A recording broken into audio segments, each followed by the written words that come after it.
Bonjour, c'est Didier de changementpositif.fr, le site de la crise de la quarantaine pour vivre la vie qui vous ressemble. Le problème quand vous avez mal et surtout quand vous entrez dans la crise de la quarantaine, c'est que plus rien ne vous convient. Aussi bien les activités professionnelles que personnelles ne vous procurent plus de plaisir.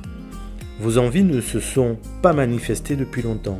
Vous les avez mises de côté pour vivre une vie normalisée par d'autres. Et là vous êtes épuisé.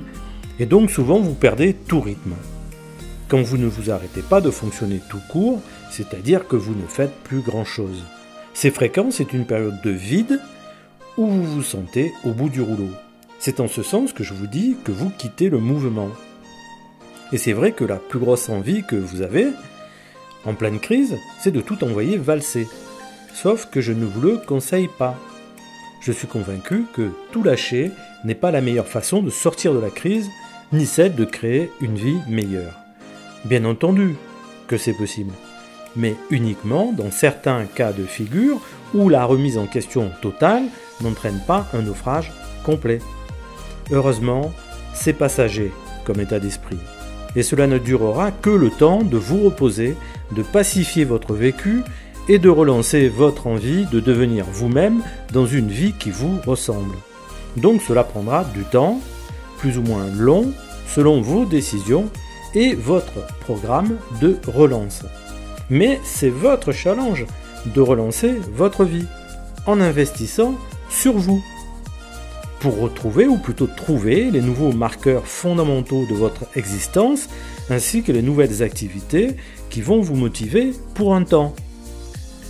Le temps de la crise dépend donc d'abord du temps que vous avez mis à y rentrer et donc à tenir malgré l'usure, et de l'investissement que vous faites sur vous. Plus vite vous comprendrez que le passé est terminé et qu'il est temps de ne plus souffrir, plus vite vous lancerez le processus de sortie de crise. Et ce qui importe, c'est de ne pas se couper du reste du monde. Il faut, comme on dit, gagner votre vie, être en lien avec vos proches et ne pas se couper des autres. Si vous faites l'investissement suffisant pour faire émerger vos envies d'être vous-même, vous ne serez plus soumis à l'environnement. Et donc, l'impression au départ justifiée de le subir ne prédominera pas. Restez connecté, mais changez votre relation à votre environnement professionnel et personnel de façon à ce qu'il ne vous impacte plus négativement. À partir de là, commencez pas à pas les actions du changement, tout en restant dans le mouvement. C'était Didier, votre partenaire vers le meilleur de vous-même. Vivez bien votre vie. À vous, et je vous dis à bientôt.